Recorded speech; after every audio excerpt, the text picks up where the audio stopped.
My name is Margot Hayes, and I'm 66 years old. What I'm about to tell you changed my life forever.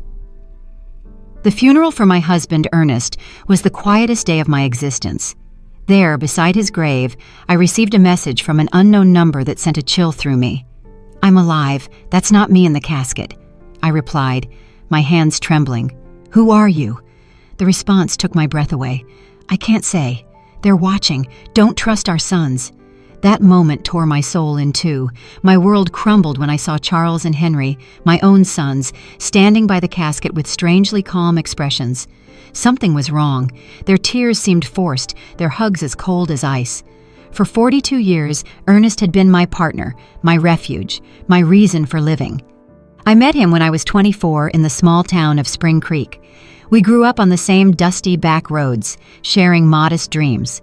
I cleaned houses to support my sick mother, while Ernest repaired bicycles in a small shop he inherited from his father. We were poor, but we were happy.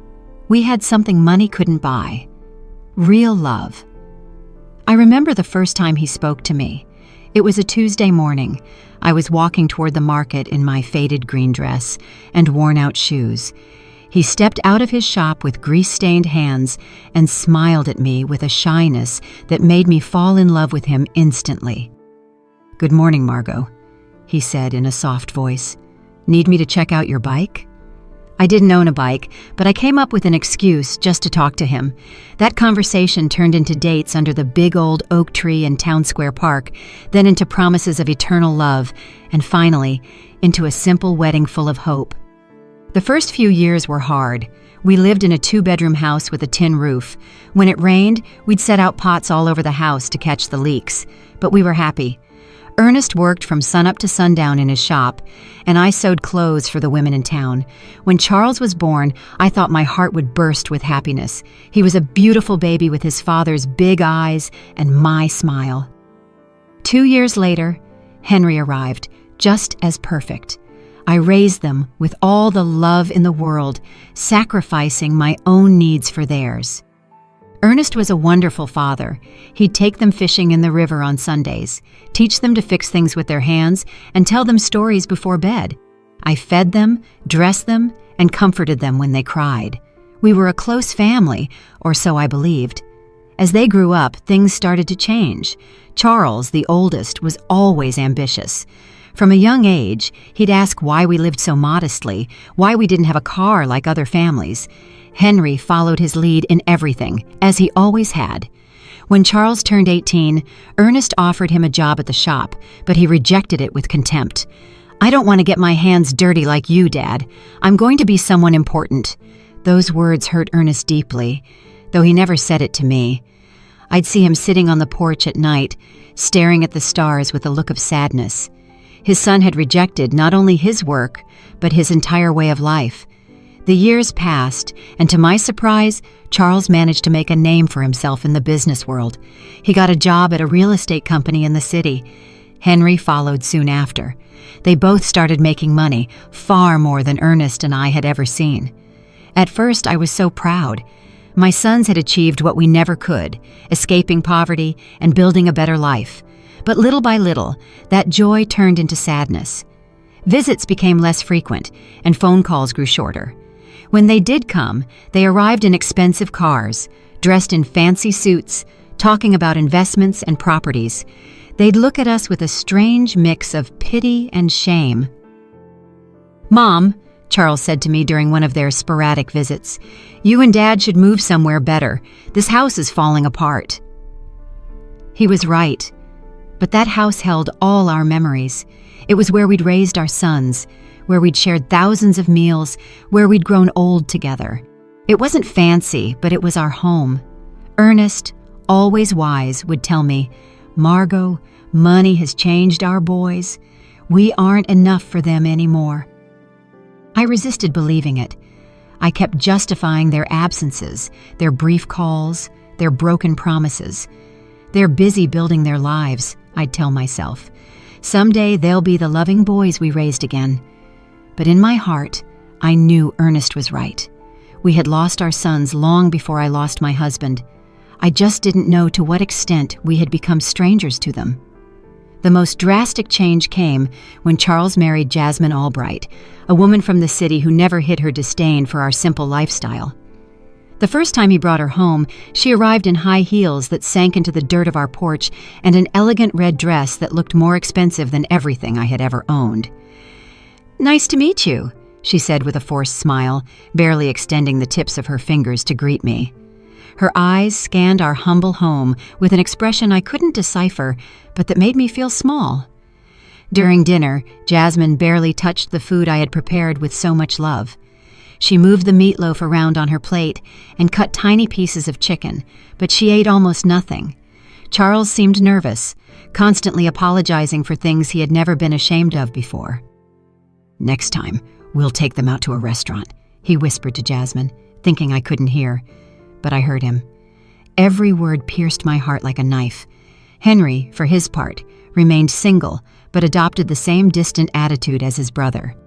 His visits were limited to special occasions, and even then, he always seemed to be in a hurry to leave. He was constantly on his phone, closing deals even during our conversations. "Mom, I have to go," he'd always say before it was time.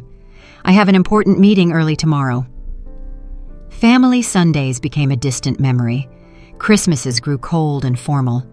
My sons would bring expensive gifts we didn't need. They'd stay for 2 or 3 hours and then leave with evident relief. Ernest and I grew old alone, comforting each other.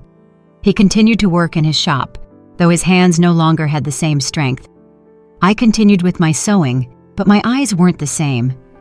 We made do with our small income, proud not to ask for anything from our successful sons. "Do you know what the saddest part is, Margot?" Ernest said to me one night as we drank coffee on the porch. "It's not that they have money. It's that the money has made them believe we aren't important anymore." He was right, as always. My sons hadn't just changed financially. They had changed in their hearts. We were no longer their beloved parents. We were an uncomfortable reminder of a past they wanted to forget. Things got worse when Charles bought a $200,000 house in an exclusive neighborhood in the city. Henry did the same soon after, investing in a luxury condo that cost $150,000. Suddenly, our sons were owners of fortunes we couldn't even imagine. "You should sell this house and move into a retirement community," Jasmine suggested during one of her rare visits. "There are some very nice places for people your age. You'd be more comfortable." The word community hit me like a slap. A retirement community. After 40 years of building our home, after raising these sons with so much love, they wanted to send us to a home. "We don't need a home," Ernest replied with the dignity that always characterized him. "We're fine here in our house." But I saw the expression on Charles and Henry's faces. They supported Jasmine's idea. To them, we were a burden, a problem to be solved in the most convenient way. It was then that the more direct suggestions began. Charles arrived one day with papers in his hand, documents he had prepared without consulting us. "Dad, Mom," he said with that fake smile he had perfected, "I've been thinking about your future. This house is worth, at most, $1,000. If you sell it, I can add some money so you can move somewhere better. A better place." To us, there was no place better than the home where we had been happy for decades. But Charles didn't understand that. For him, everything came down to numbers, to monetary value. "Besides," he continued, "I think Dad should retire from the shop. He's already 70 years old. It's time to rest." Ernest looked at him with infinite sadness. "Son, working isn't a burden for me. It's what keeps me alive, what gives meaning to my days." "But you could get hurt," Henry insisted, backing up his brother as he always did. "At your age, an accident would be very dangerous." Their words sounded caring, but I sensed something more behind them, an impatience, an urgency I couldn't fully grasp. The following months were tense. My sons increased the pressure for us to sell the house. They brought real estate agents without telling us. They had it appraised without our permission. They even began to talk about what would be best for everyone. "Look," Charles said to us during one particularly uncomfortable dinner, "Jasmine and I have decided to have kids soon. We'll need help with the expenses. If you sell the house and move to a smaller place, that money could be an early inheritance. An early inheritance. He was asking for our inheritance while we were still alive. The audacity of the request left me speechless. Ernest remained calm, but I saw his jaw tense. Son, when your mother and I die, everything we have will be yours. But while we're alive, our decisions are our own. Don't be stubborn, Henry cut in, with a harshness I had never seen from him before. You're old now. You can't keep living in the past. That night, after they left, Ernest and I stayed up talking until dawn. For the first time in our marriage, we discussed the possibility that our sons were not the people we thought we had raised. Something's wrong, Margot, my husband said to me with a look of worry I had never seen in his eyes. This isn't just ambition or impatience. There's something darker behind all this pressure. I had no idea how profoundly correct his words were. I couldn't imagine that my own sons were planning something that would change our lives forever. I didn't know that the tragedy that was coming wouldn't be an accident of fate, but a conspiracy carefully orchestrated by the two people I trusted most in the world. The last normal conversation I had with Charles was 3 weeks before Ernest's death. He came alone, without Jasmine, and looked more serious than usual.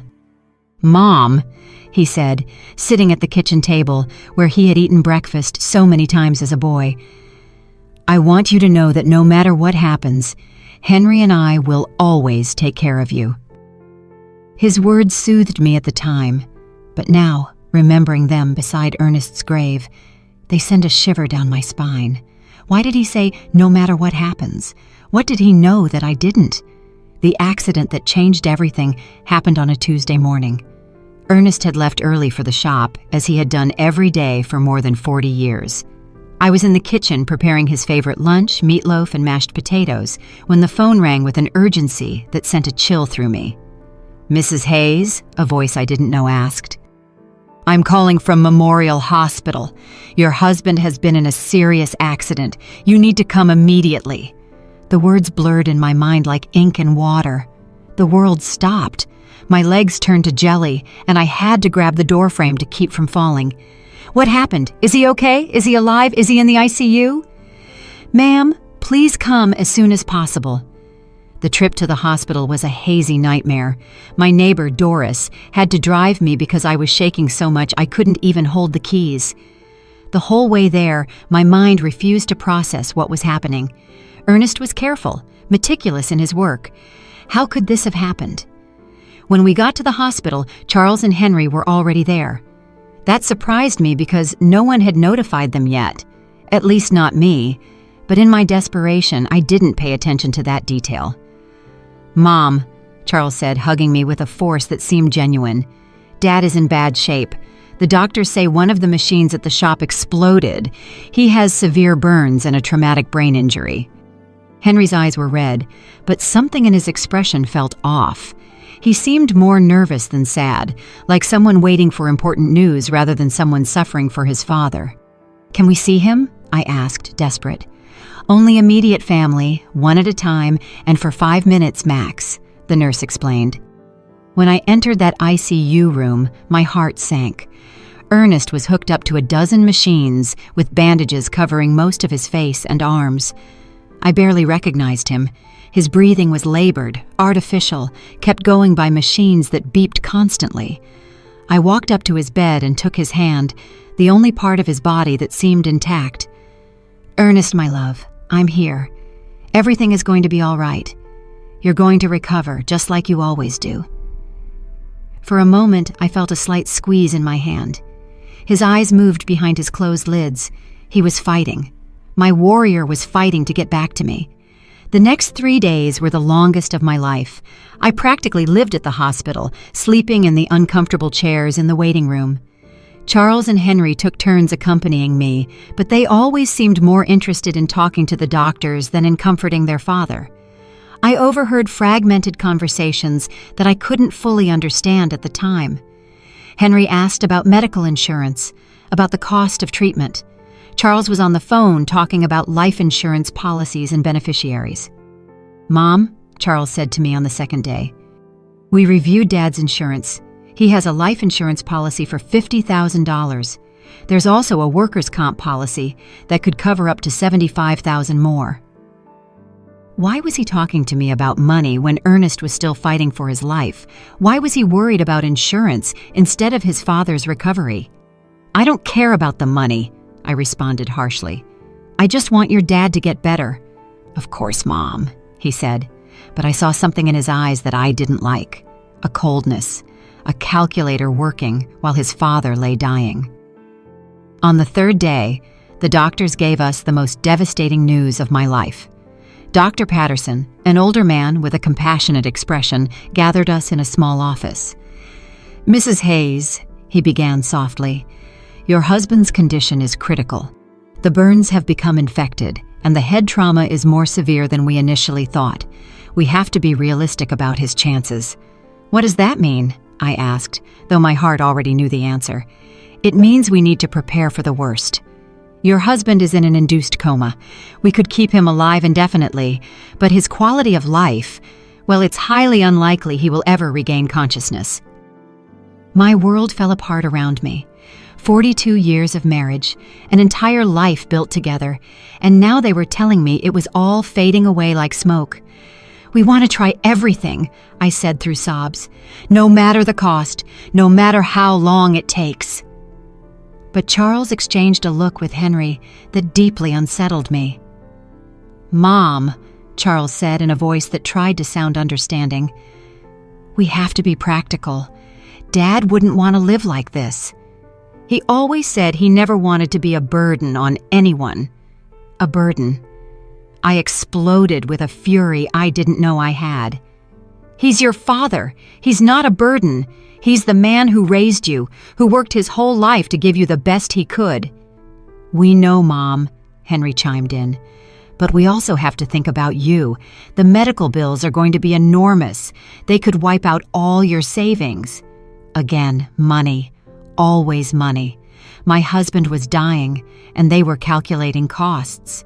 That night, alone in the hospital room, I took Ernest's hand and spoke to him as if he could hear me. My love, I don't know what to do. The doctors say there's no hope, but I can't let you go. I can't imagine my life without you. It was then that something happened that still gives me goosebumps. His fingers moved slightly, squeezing mine with a force that was almost imperceptible. His lips moved as if he were trying to say something, but no sound came out. I called for the nurses, desperate. He's reacting! He's trying to talk! But by the time they arrived, Ernest had returned to his previous state. The nurse checked the monitors and shook her head. Sometimes there are involuntary muscle spasms, ma'am. It doesn't mean he's conscious. But I knew what I had felt. Ernest had tried to communicate with me. He had fought to tell me something important. 2 days later, in the early hours of Friday morning, the machine alarms went off. Lights flashed. Nurses rushed to Ernest's room. I was dozing in the hallway when the noise woke me up. No, no, no! I screamed, running toward the room. The doctors worked for 40 minutes trying to resuscitate him, but it was useless. At 4:37 in the morning, Ernest was officially declared dead. The pain I felt in that moment was physical, as if my heart had been ripped from my chest. I collapsed by his bed, hugging his still warm body, refusing to accept that he was gone forever. Charles and Henry arrived at the hospital an hour after their father's death. They seemed prepared, as if they had been expecting the call. They brought papers, documents, and phone numbers for funeral homes. We already talked to the Spring Creek Funeral Home, Charles said to me while I was still crying inconsolably. They can pick up the body this morning. We also contacted the insurance, Henry added. The claim process is already underway. How could they be so efficient, so organized, so cold just an hour after losing their father?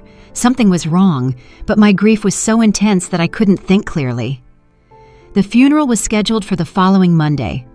Charles took care of all the arrangements without really consulting me. He chose the simplest casket, the shortest service, as if he wanted to get it all over with as quickly as possible. It's what Dad would have wanted, he said when I complained about not being included in the decisions. Something simple without a fuss. But Ernest deserved better than this indecent rush to bury him and forget. The day of the funeral arrived, cloudy and cold, as if the sky itself were crying for Ernest. I wore my only black dress, the same one I had worn for my mother's funeral years ago. My hands were shaking so much that Doris had to help me button the small buttons on the back. "Be strong, Margot," my dear friend whispered as she carefully combed my hair. "Ernest would want to see you strong." But I didn't feel strong. I felt empty, like a shell without a soul. 42 years of marriage can't be buried so easily.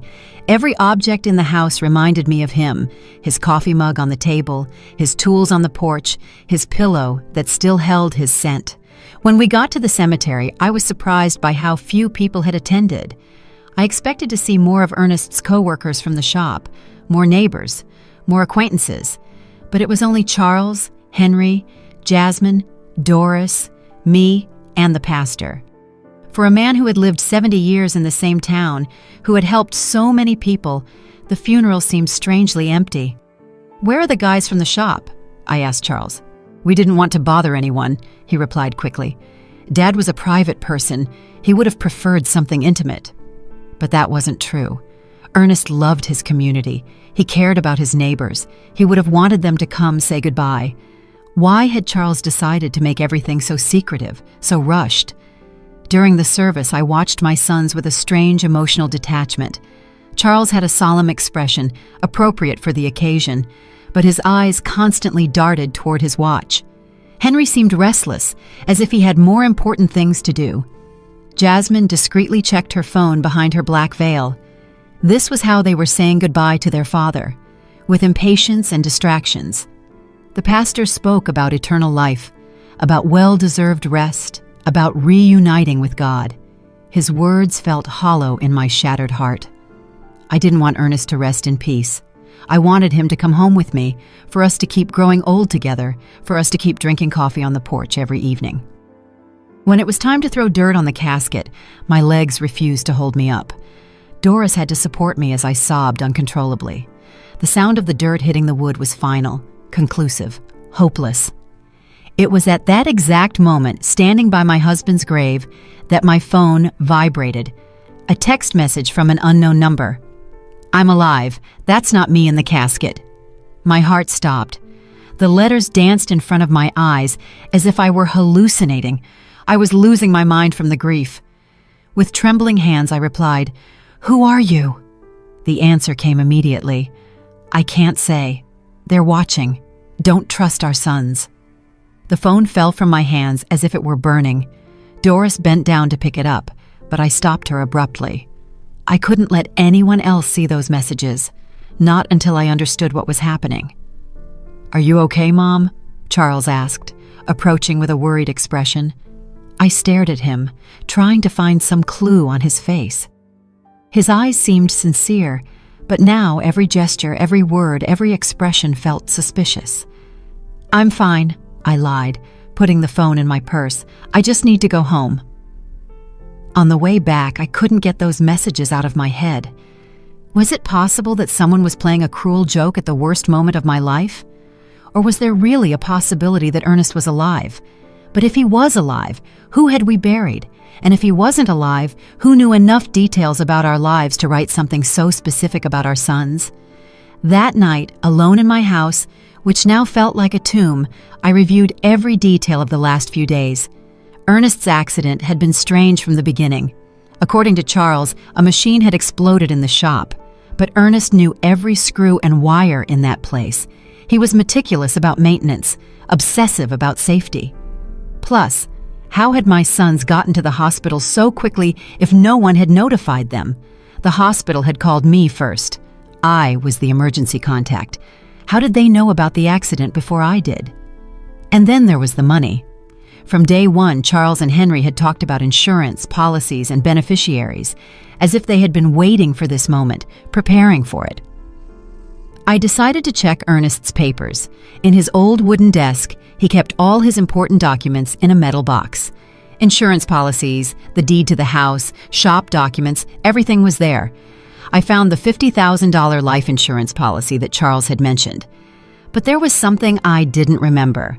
The policy had been updated just 6 months earlier, increasing the coverage from $5,000 to $50,000. Why had Ernest increased his life insurance? He had never mentioned that change to me, and more importantly, who had suggested he do it? I kept looking and found something even more disturbing. A workers' comp policy that I didn't know about, purchased just 2 months before his death.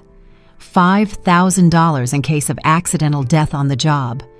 $15,000 in total. A fortune for a family like ours, but also a fortune tempting enough for someone without scruples. My phone vibrated again. Another message from the same unknown number. Check the bank account. See who's been moving money. This time, I didn't hesitate. This person, whoever they were, knew too much to be a prankster. They knew about the insurance. They knew about my sons. They knew details that only someone very close to us could know. The next day, I went to the bank where Ernest and I had kept our account for 30 years. Mrs. Thompson, the manager who had known us forever, greeted me with sincere condolences. "Margot, I'm so sorry about Ernest. He was a good man." "Thank you, Mrs. Thompson. I came to check our accounts. I need to understand our financial situation." She showed me the bank statements from the last 6 months. What I saw froze me. Over the past 3 months, large withdrawals had been made from our savings account. $1,000 in January, $3,000 in February, $4,000 in March. Money that I didn't know had been moved. "Who authorized these withdrawals?" I asked, my voice trembling. "Your husband came in person," Mrs. Thompson explained. "He said he needed the money for repairs at the shop." But I kept the household accounts. I knew exactly how much money we had and what we spent. Ernest had never mentioned expensive repairs at the shop, and we definitely had never talked about withdrawing thousands of dollars from our savings. "Do you have the signatures for those withdrawals?" I asked. She showed me the receipts. Indeed, it looked like Ernest's signature, but something about the handwriting seemed off. It was too shaky, too uncertain for his usually firm, clear script. "Mrs. Thompson," I asked with my heart pounding, "did he come alone to make these withdrawals, or was someone with him?" She thought for a moment. "Now that you mention it, I think he came in with one of your sons once or twice. Charles, I think. He said he was helping his dad with the paperwork because Ernest had trouble reading documents without his glasses." Charles. My son had been involved in money withdrawals I didn't know about, using his father's tired eyes as an excuse. But Ernest saw perfectly well with his glasses, which he never took off during the day. That afternoon, as I looked over the bank receipts again and again, I received another message. The insurance was their idea. They convinced Ernest he needed more protection for you. It was a trap. I could no longer deny the evidence piling up in front of me. The mysteriously increased insurance policies, the unauthorized money withdrawals, Charles's presence in transactions I knew nothing about, his suspicious efficiency in organizing the funeral, his coldness during his father's agony. But the question that terrified me was whether they had really planned Ernest's death, how they had done it, and who was sending me these messages. How did this person know so much about what had happened? The following days became a nightmare of doubt and suspicion. Every one of Charles's smiles, every one of Henry's hugs, every word of condolence felt like a mask hiding something sinister. But I needed more proof before I could accept a truth as horrible as the one taking shape in my mind. My phone kept receiving messages from the mysterious number. "Go to Ernest's shop. Look in his desk. There are things you didn't see." I decided to go to the shop for the first time since the accident. Charles had said a machine had exploded, but when I got there, I found something completely different from what I expected. The shop was strangely clean, too clean to have been the scene of an explosion. There were no burn marks on the walls, no debris, no signs of the destruction that such a serious accident should have caused. "Where is the machine that exploded?" I asked out loud. I looked all over the shop and found every machine in its place, working perfectly. The welder, the compressor, the electric saw, all were intact. What then had been the cause of the accident? In Ernest's desk, I found something that sent a chill through me. A note written in his handwriting, dated 3 days before his death. Charles insists I need more insurance. He says it's for Margot, but something doesn't feel right. I don't trust his intentions. Below that note was another. Henry brought me some papers to sign. He says they're to modernize the shop, but I don't understand what it's about. Why all the hurry? My husband had had suspicions. He had intuited the evil intentions of our sons, but he had died before he could tell me. I kept searching and found an envelope sealed with my name on it. I opened it with trembling hands. It was a letter from Ernest. My dearest Margot, if you are reading this, it means something has happened to me. In recent months, I've noticed strange changes in Charles and Henry. They're too interested in our money, in the insurance, in us selling the house. Jasmine is putting a lot of pressure on them. Yesterday, Charles told me I should be more concerned about my safety because at my age, any accident could be fatal. I don't know why, but those words sounded like a threat. I love you, Margot. If something happens to me, don't trust anyone blindly, not even our sons. The letter fell from my hands. Ernest had sensed his own death. He had seen the signs that I, blinded by maternal love, had ignored. That night, Charles came to visit me. He arrived with a bottle of wine and a smile that now seemed completely fake. "Mom, I've been thinking about your future," he said, pouring himself a glass without asking if I wanted one. "The insurance money, it's already in process. It'll be $15,000. "How do you know the exact amount?" I asked, feigning innocence. "Well, I helped Dad with the insurance paperwork. He wanted to make sure you had enough money to live comfortably." A lie. Ernest had never wanted to increase the insurance. According to his own note, he had been pressured by Charles. "And what do you think I should do with that money?" I asked, carefully watching his reaction. His eyes lit up with a glint that gave me a chill. "You could buy a smaller, cozier house, or even better, move into a nice retirement community where you'd have company and medical care. Henry and I could manage your money to make it go further." "Manage my money. We just want to take care of you, Mom. At your age, it's easy to get scammed or make bad financial decisions. We know about investments, about business. We could triple that amount in a few years. Triple my money or make it disappear into their own pockets."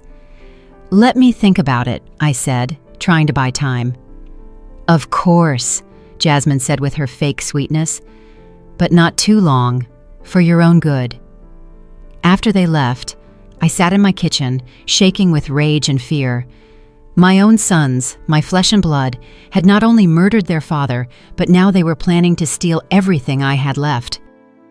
That night, my phone vibrated with a longer message than the others. "Tomorrow, go to the police station. Ask for the report on Ernest's accident. There are contradictions you need to know about." The next day, I went to the local police station. Sergeant O'Connell, who had known Ernest for years, greeted me kindly. "The report on your husband's accident?" he asked with a confused expression. "What accident, Mrs. Hayes?" "From his shop, when the machine exploded." The sergeant checked his files and shook his head. "We don't have any report of an explosion at Ernest's shop here. In fact, we don't have any report of a work accident involving your husband." I felt the world sway under my feet. But my son said it was an accident at the shop. That's why he was in the hospital." "Mrs. Hayes, your husband arrived at the hospital on Tuesday morning, but not from a work accident. According to the medical report I have here, he arrived unconscious with symptoms of poisoning." Poisoning. The doctors found traces of methanol in his blood, a quantity sufficient to cause blindness, brain damage, and eventually death. The hospital should have informed you of this. Poisoning. It hadn't been an explosion. It hadn't been a work accident. Someone had deliberately poisoned my husband. "Why didn't anyone tell me this?" I asked, my voice breaking. The immediate family who signed the hospital papers requested that the information be kept confidential to avoid unnecessary speculation. They said you were too emotionally fragile to handle the technical details. The immediate family. Charles and Henry had hidden the true cause of Ernest's condition, invented the story of the explosion, and manipulated everyone, including me, to cover up a murder. "Mrs. Hayes, the sergeant continued. "If you suspect the circumstances of your husband's death, we could open a formal investigation." I had more than suspicions. I was certain that my own sons had murdered their father for money. That afternoon, Henry came home with a bouquet of flowers and the same fake smile as Charles. "How are you, Mom? You look tired." "I'm fine," I lied, observing his every gesture from a new perspective. "I'm just thinking about the future." "That's good. Charles and I have been talking. We think you should sell the house soon while it's fresh on the real estate market." "Why the rush?" "Well, old houses lose value quickly, and you need liquidity. Funeral expenses, pending medical bills, more lies." The funeral had been cheap, almost insultingly so, and there were no pending medical bills because the hospital insurance had covered them. "Henry," I said, looking him directly in the eyes, "you knew your dad didn't die from a work accident." For a fraction of a second, I saw panic in his expression, but he recovered quickly. "What are you talking about, Mom?" "I went to the police station. There's no report of an explosion at your dad's shop." This time the panic was more evident. "Mom, you shouldn't be doing things like that. They'll confuse you. The grief is getting to you." "The grief is getting to me, or you've been lying to me." He got up abruptly, spilling the coffee I had poured for him. "I think you need to rest. We'll talk when you're calmer." He left quickly, but not before making a phone call from the porch. Although I couldn't hear the words, the tone was urgent, worried. That night, I received the most revealing message yet. "They're coming together tomorrow. They're going to try to convince you that you're crazy, that grief is making you imagine things. Don't believe them, and don't take anything they offer you to eat or drink." The mysterious message's prediction came true exactly as it had warned. The next day, Charles and Henry arrived together at my house, accompanied by Jasmine. They had expressions of exaggerated concern and a bag of pastries from the downtown bakery. "Mom, we're so worried about you," Charles began in a sugary voice. "The neighbors have told us you've been acting strange. Doris says you've been talking to yourself, that you aren't eating well." Doris had never said that. It was just another lie in their growing collection. "Jasmine brought your favorite pastries," Henry added, pointing to the bag. "And we made special coffee from that brand you like so much." I remembered the message's words. Don't take anything they offer you to eat or drink. It was possible that they were planning to poison me too, just as they had Ernest. "Thank you, but I already had breakfast," I said, keeping my distance. "But Mom," Jasmine insisted with a smile that didn't reach her eyes, "you need to eat properly. You've lost a lot of weight since Dad Ernest died." "I'm fine," I repeated firmly. Charles exchanged a significant look with Henry. It was the same look they had shared at the hospital when the doctor gave us Ernest's prognosis. "Mom," Charles said, sitting closer to me, "we want to talk to you about something important. Henry and I have been consulting with some doctors about your recent behavior." "My behavior?" "Yes. The strange questions you've been asking, the visits to the police station, that obsession with irrelevant details about Dad. It's normal after such a great loss, but it can be dangerous if it's not treated." Henry nodded gravely. "We spoke to Dr. Albright. He says it's common for older people to develop paranoia after losing a partner, especially women your age." Paranoia. They were accusing me of being crazy for uncovering their lies. "I am not paranoid," I said with all the firmness I could muster. "I'm just asking questions I should have asked from the beginning." "What questions?" Charles challenged me. "Like why there's no police report for your father's supposed accident. Like why the shop is perfectly clean if there was an explosion. Like why you withdrew $5,000 from our account without telling me anything." The silence that followed was deafening. The three of them exchanged looks of thinly disguised panic. "Mom," Henry finally said, "those things have simple explanations. Dad withdrew that money for repairs he wanted to do in secret as a surprise for you." "What surprise?" "He wanted to remodel the house," Charles lied. "He had hired some workers to fix the roof and paint the walls. He wanted it to be a surprise for your birthday." If that were true, Where were the workers? Where were the materials? Why did no one in town know about this supposed remodeling? And about the police report, Charles continued, not all work accidents require a report, especially when they happen on private property. More lies. Sergeant O'Connell had been very clear. Any work accident with serious injuries requires an official report. "Mom," Jasmine intervened with a sweet but condescending voice, "we just want to take care of you. That's why we thought it would be best if you moved to a place with specialized medical attention. A home. A specialized care home," Charles corrected, "for people who are going through complicated grief. They have psychologists, nurses, activities to keep you busy. And in the meantime," Henry added, "we can take care of selling the house, managing the insurance money, all those complicated things you shouldn't have to handle in your current state." There it was, the complete plan. Declare me mentally incompetent, put me in a home, and take control of all my money. First, they had murdered Ernest for the insurance money, and now they wanted to steal from me too. "And what if I refuse?" I asked them.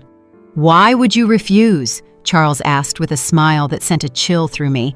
"We just want what's best for you. Because this is my house.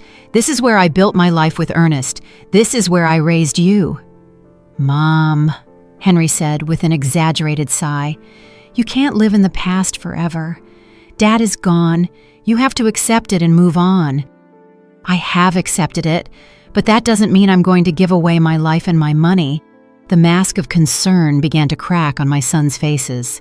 Charles got up abruptly. "All right, if you won't listen to reason, we'll have to take more drastic measures." "What does that mean?"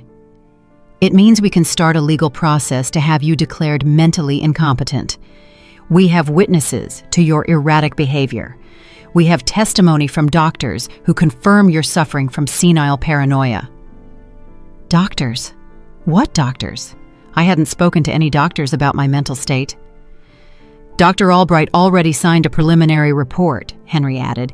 "He says that based on our descriptions of your behavior, it's likely you need specialized care." A doctor who had never examined me had signed a report about my mental state based only on what my sons had told him.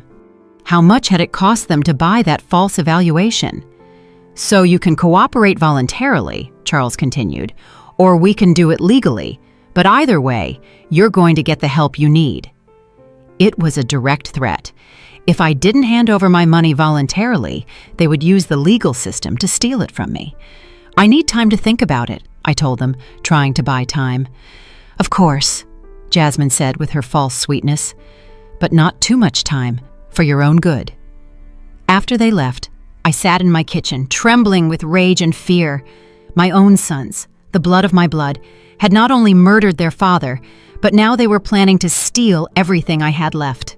That night, my phone vibrated with a message longer than the others. "Margot, this is Stephen Callahan, a private investigator. Ernest hired me 3 weeks before he died because he was suspicious of Charles and Henry.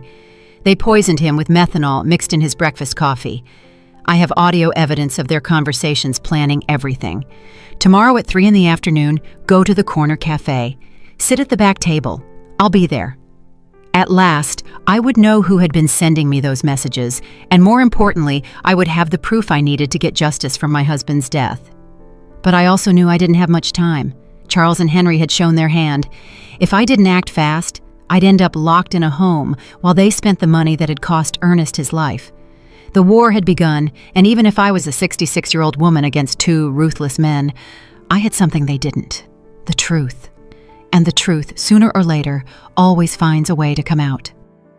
That night, for the first time since Ernest's death, I smiled, because I knew my husband had not died in vain. His caution, his instinct, his decision to hire a private investigator was going to allow me to get justice. Charles and Henry had seriously underestimated their mother. They were about to discover that a woman fighting for the memory of her murdered husband is a force more powerful than all their greed combined.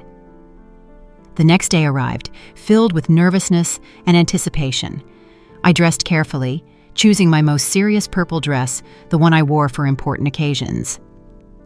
If I was going to meet the man who could give me the answers I needed, I wanted to be prepared for any revelation.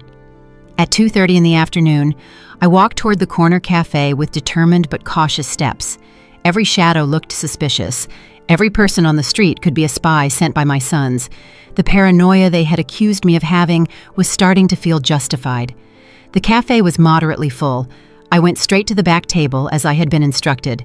I ordered a chamomile tea and waited, my hands trembling slightly on the worn wooden table. Exactly at 3 on the dot, a man in his 50s approached my table.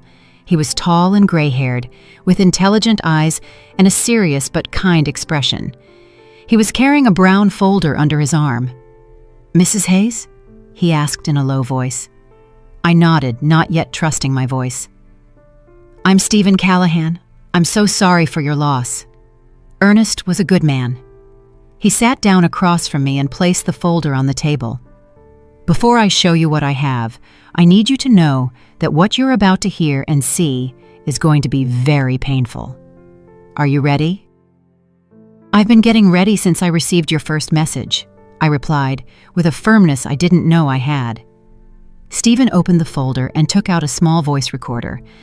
"Ernest came to see me a month ago. He was worried about his son's behavior. He hired me to investigate them discreetly."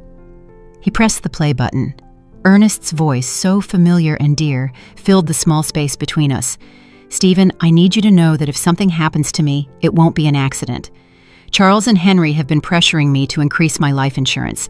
Yesterday, Charles brought me papers he said were to better protect Margot, but when I read them, I realized there were also clauses that directly benefited them. My heart sped up. Hearing Ernest's voice was like having him back for a few minutes, but his words confirmed my worst suspicions.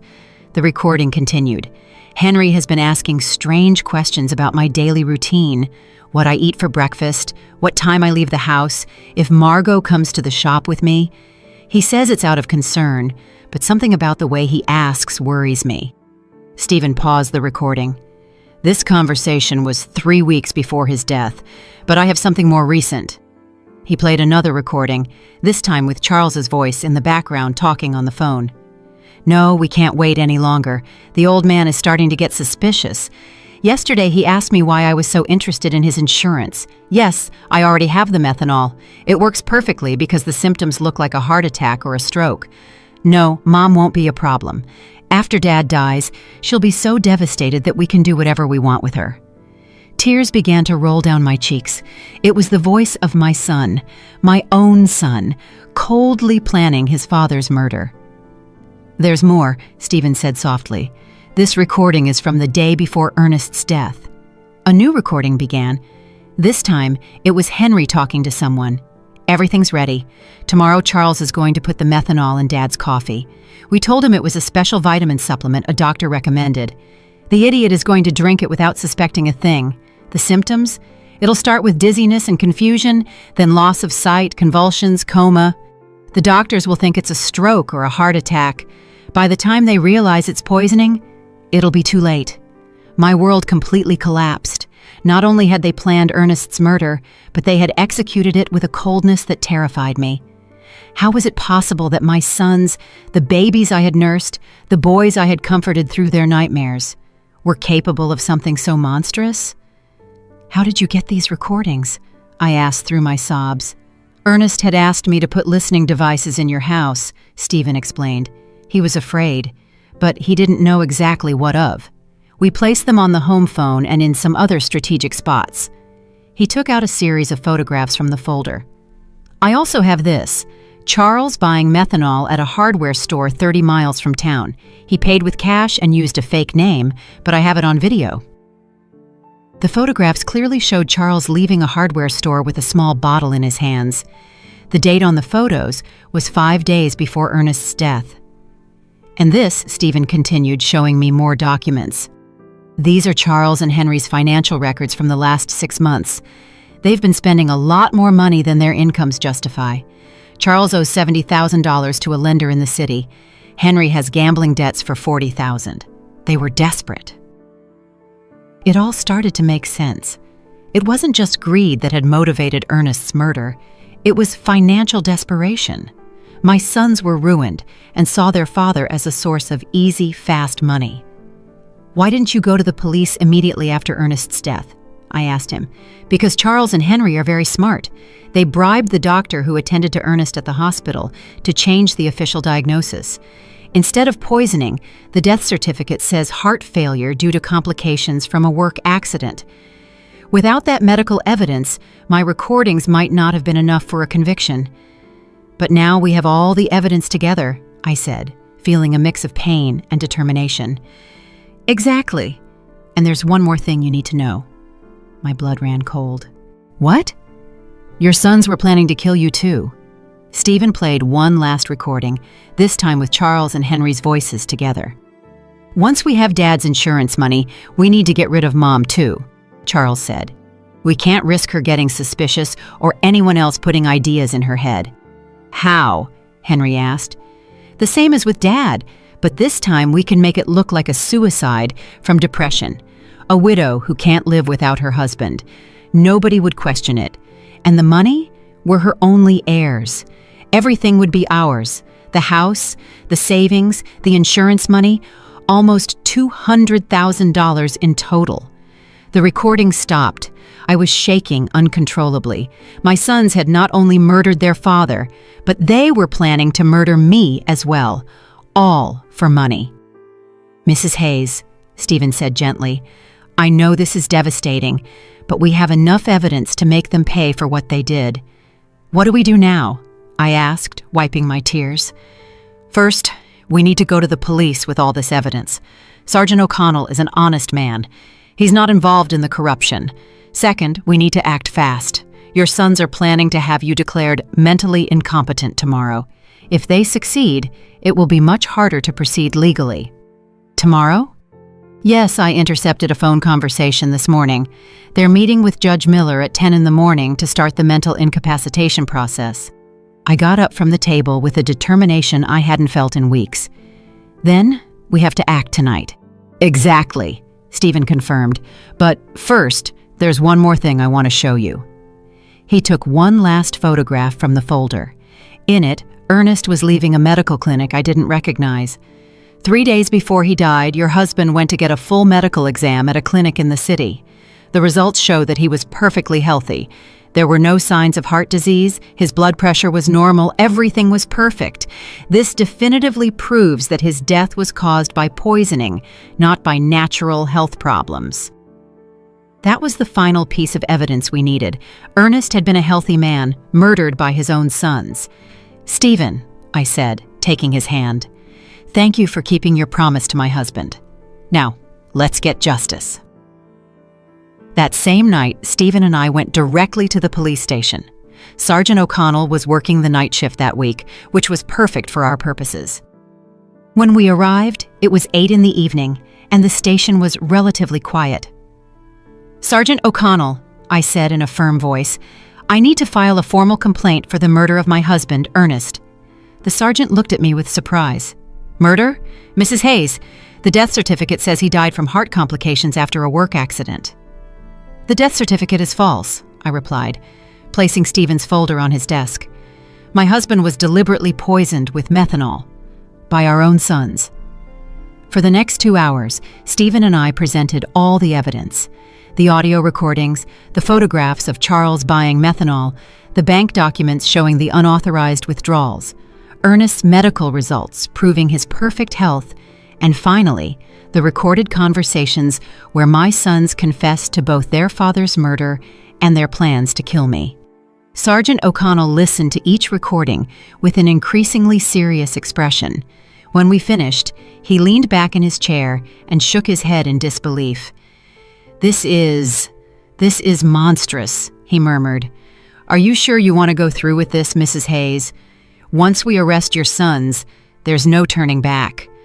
"Sergeant," I replied, with all the dignity I could muster, "those men murdered my husband in cold blood for money. They were planning to murder me too. They are no longer my sons. They are criminals who must pay for their crimes. We'll need the medical examiner to exhume Ernest's body to confirm the presence of methanol," the sergeant explained. "Are you prepared for that?" "Do whatever is necessary," I replied without hesitation. Sergeant O'Connell immediately called the district attorney. Despite the late hour, the seriousness of the case led the DA to come to the station personally. After reviewing all the evidence, he immediately authorized arrest warrants for Charles and Henry. "We'll proceed at dawn," the DA explained to us. "We need to make sure we have all the evidence before they can destroy any additional proof." Stephen walked me home that night. "Are you sure you'll be okay alone?" he asked with concern. "I'll be fine," I replied. "After everything I've discovered, I'm no longer afraid. I have justice on my side." I couldn't sleep that night. I stayed up sitting in the kitchen, looking at the photographs of Ernest we had on the walls. For the first time since his death, I didn't feel only pain. I felt a strange mix of sadness and satisfaction, knowing that justice for his murder was coming soon. At 6 a.m, my phone rang. It was Charles. "Mom, you need to come to Henry's house right away. Something terrible has happened." "What happened?" I asked, feigning concern. "It's better if I explain it in person. Please, come quickly." I knew it was a trap. After hearing the recordings the night before, I knew they were planning to move up their plans to get rid of me, but I also knew the police were already on their way to arrest them. "I'm on my way," I lied. Instead of going to Henry's house, I stayed in my kitchen, waiting.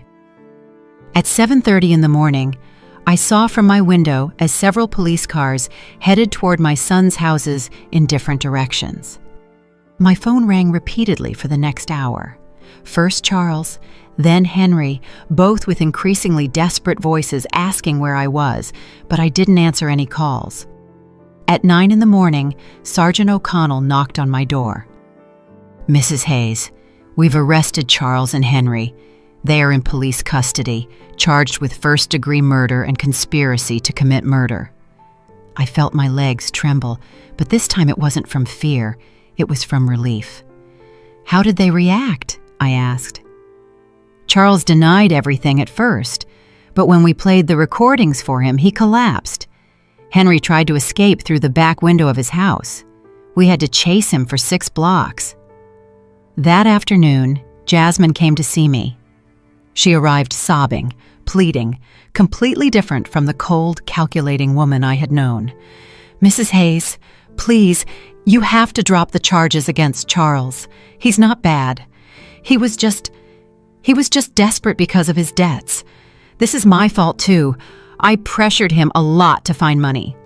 I looked at her without a trace of compassion. "Jasmine, your husband poisoned my husband. He was planning to murder me too. There is no explanation or justification for that." "But we're family," she screamed in desperation. "Think about what this is going to do to the family." "The family died the day you decided to kill Ernest for money," I replied coldly. "Now please, leave my house." 3 days later, the exhumation of Ernest's body was carried out. The lab results confirmed exactly what Stephen had discovered: lethal levels of methanol in his system, enough to cause all the symptoms he had experienced before his death.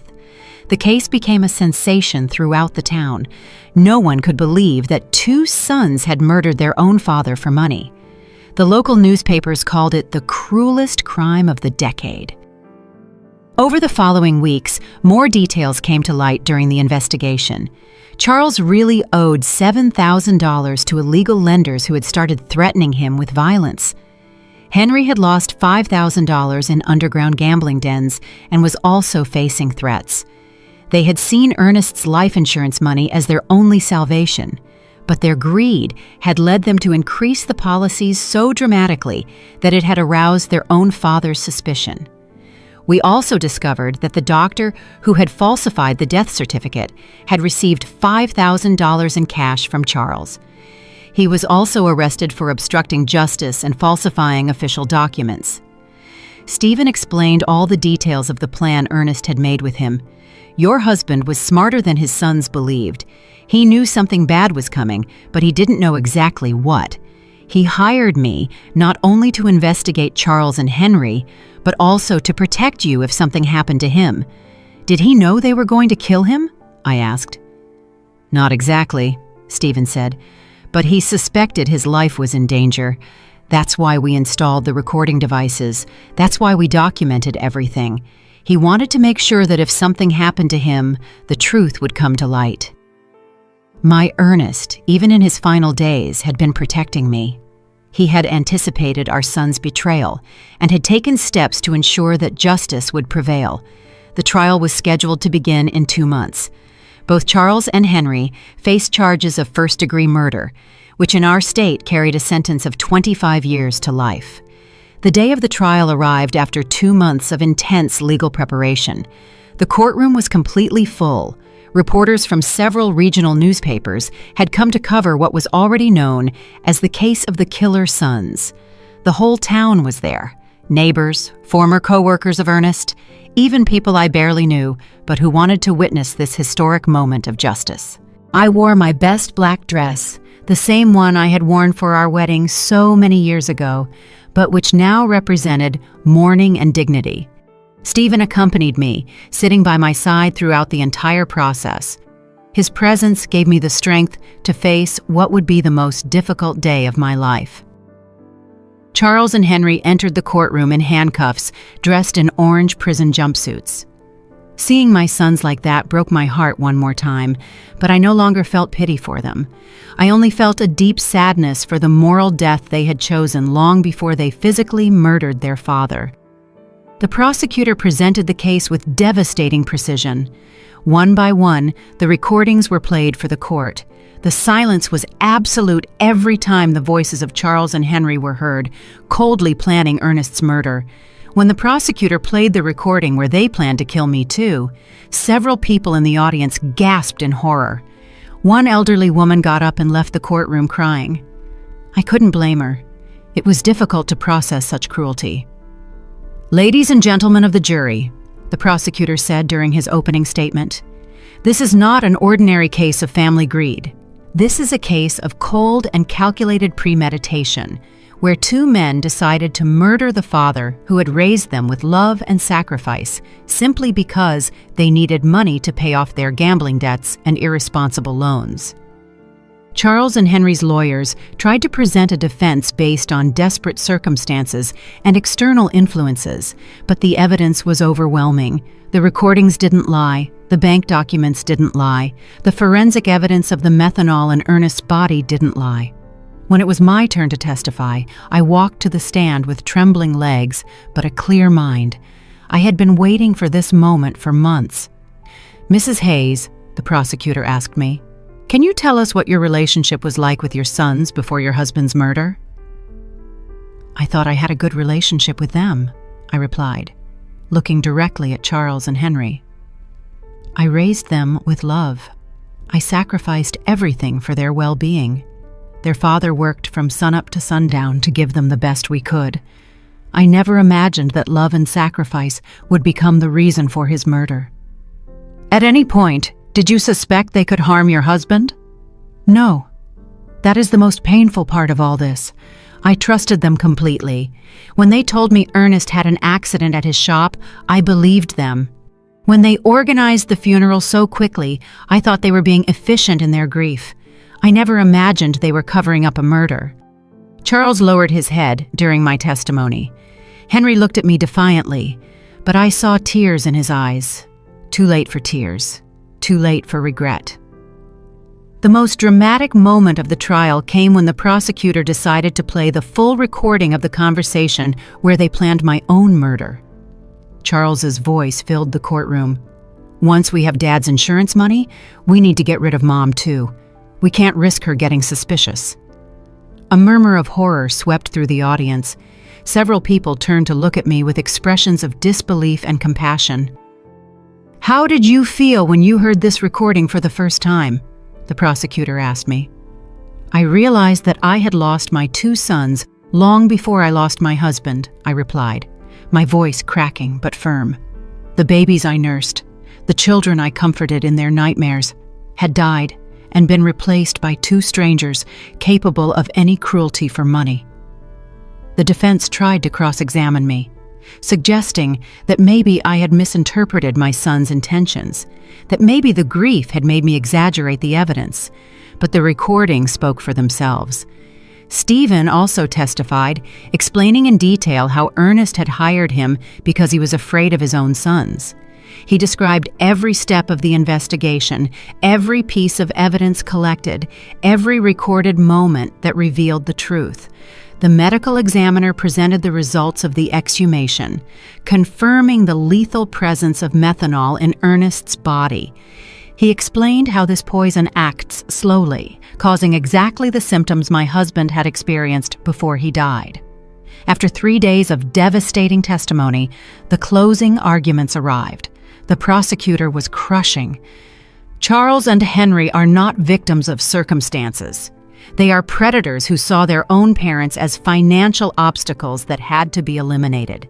They planned, executed, and covered up Ernest's murder, and were planning to do the same to Margot. They don't deserve compassion. They deserve justice. The jury deliberated for 6 hours. When they returned, the silence in the courtroom was absolute. I could hear the beating of my own heart as the judge read the verdict. In the case of the state versus Charles Hayes and Henry Hayes on the charge of first-degree murder of Ernest Hayes, we find the defendants guilty. The courtroom erupted in murmurs and exclamations. Charles collapsed in his chair, finally comprehending the magnitude of what he had done. Henry remained rigid, staring straight ahead with no expression. On the charge of conspiracy to commit murder against Margot Hayes, we find the defendants guilty. The judge proceeded immediately to the sentencing. Charles Hayes and Henry Hayes, for the premeditated murder of your father and the conspiracy to murder your mother, I sentence you to life in prison without the possibility of parole for 30 years. When I heard those words, I felt a gigantic weight lift from my shoulders. Justice. Finally, there was justice for Ernest. After the trial, many people came up to hug me and express their support. Doris cried with me, not from sadness, but from relief. "Margot, Ernest can rest in peace now," she whispered to me. That night, I returned to my house, which now felt different. It was no longer a place of pain and betrayal. It was my home again, the place where Ernest and I had been happy for 42 years. Stephen came to visit me a week after the trial. "How do you feel?" he asked me. "At peace," I answered honestly. "For the first time since Ernest's death, I sleep soundly. I know he is resting because his death did not go unpunished." "And the money, the insurance, the savings?" "I donated the life insurance money to a foundation for victims of family crimes," I explained. "That money was stained with blood. I could never have used it. My personal savings are enough to live modestly for the rest of my days." 6 months after the trial, I received a letter in prison mail. It was from Charles. "Mom, I know I don't deserve your forgiveness, but I need you to know that I regret everything. The money, the debts, the desperation. They blinded us. We lost all humanity. Henry and I destroyed the most loving family in the world for $5,000 that we didn't even get to enjoy. Tomorrow, I will commit suicide in my cell. I can't live with what we did. Take care, Mom. Tell Dad we're sorry we were such bad sons. I didn't arrive in time to prevent his suicide." Charles was found hanging in his cell the next day. Henry, upon learning of his brother's death, suffered a complete nervous breakdown and was transferred to the prison psychiatric hospital. Today, 2 years after the trial, I live peacefully in my small house. I have converted Ernest's shop into a garden where I grow flowers to take to his grave every Sunday. Stephen has become a close friend, visiting me regularly to make sure I'm okay. Sometimes the neighbors ask me if I miss my sons. The answer is complicated. I miss the children they were, but those children died long before Ernest did.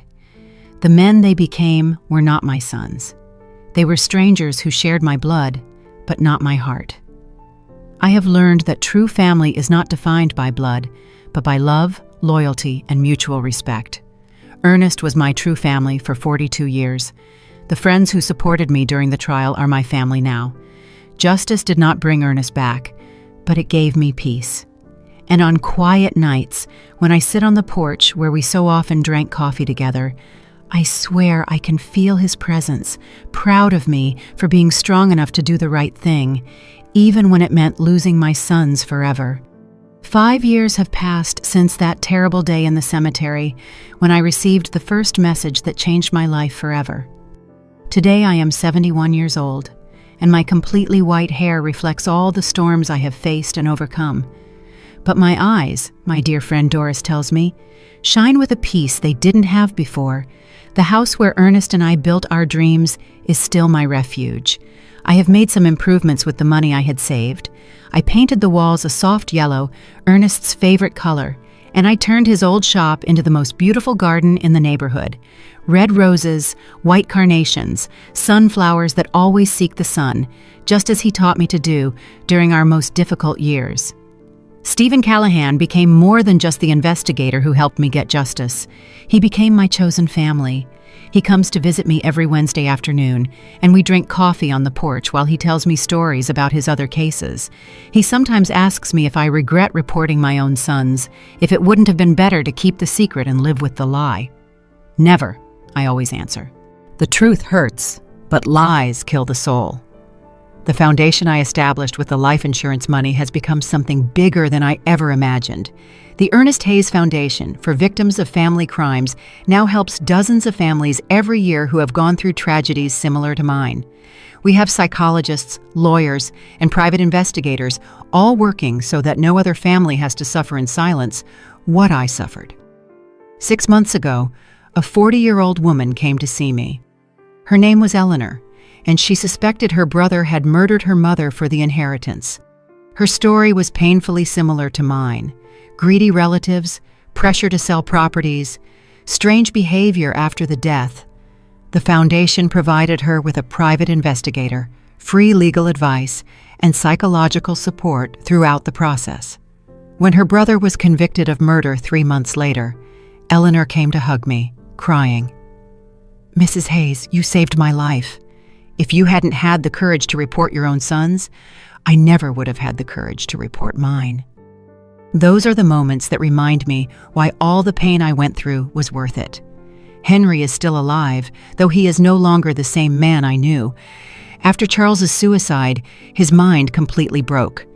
The doctors say he lives in a constant state of guilt and paranoia, believing that Ernest comes to visit him every night to scold him for the murder.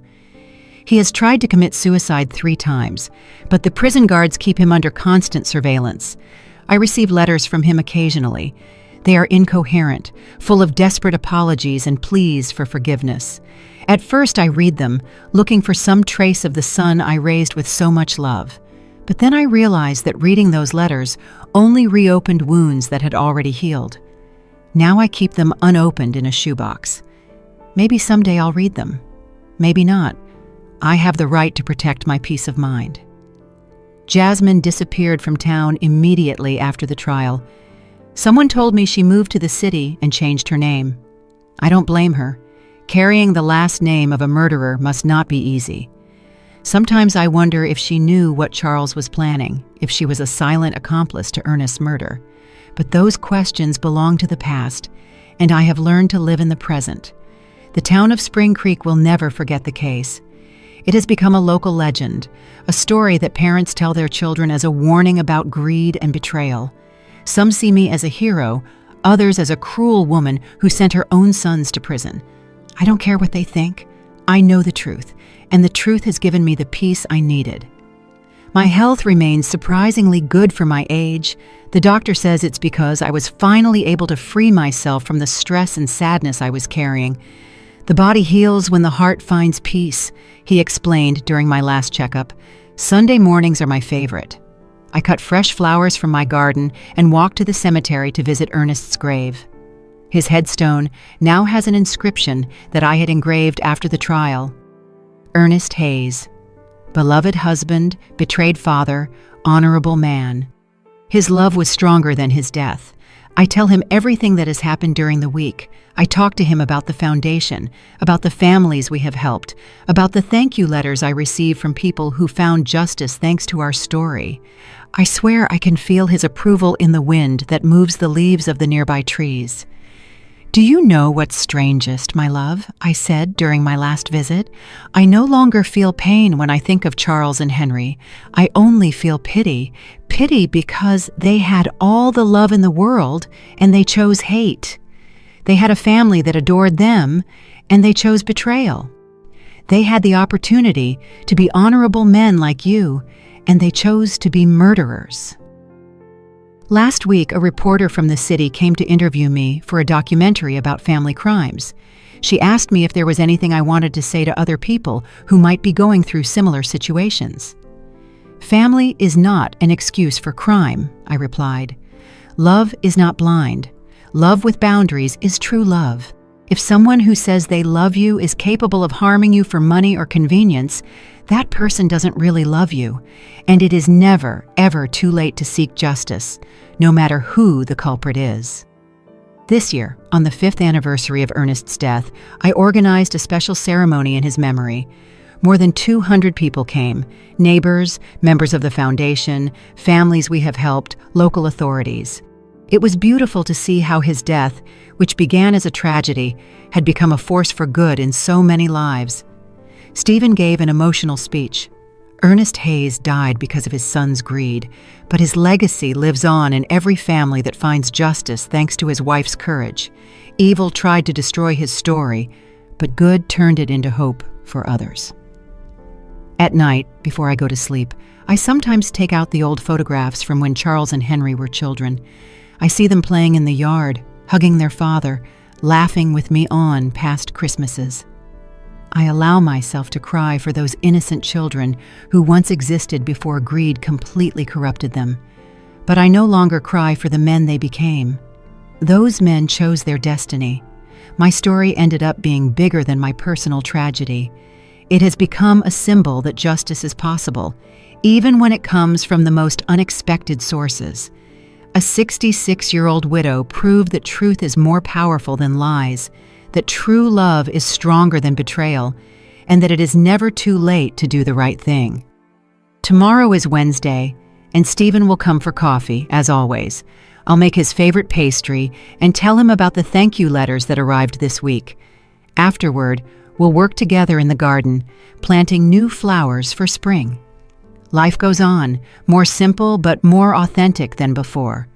I have learned that true family is not about shared blood, but about shared values, mutual respect, and a love that never turns into harm. Ernest, wherever you are, I hope you know that I kept the promise I made to you by your grave that terrible day. I found the truth, I sought justice, and I turned our pain into hope for others. Your death was not in vain, my love. Did you like my story? And which city are you listening from? Let's meet in the comments. If you like the story, you can support me by sending a super thanks so I can keep bringing more stories like this.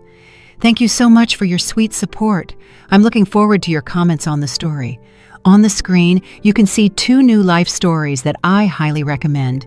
There's so much more on my channel. Don't forget to subscribe. See you in the next life story with love and respect.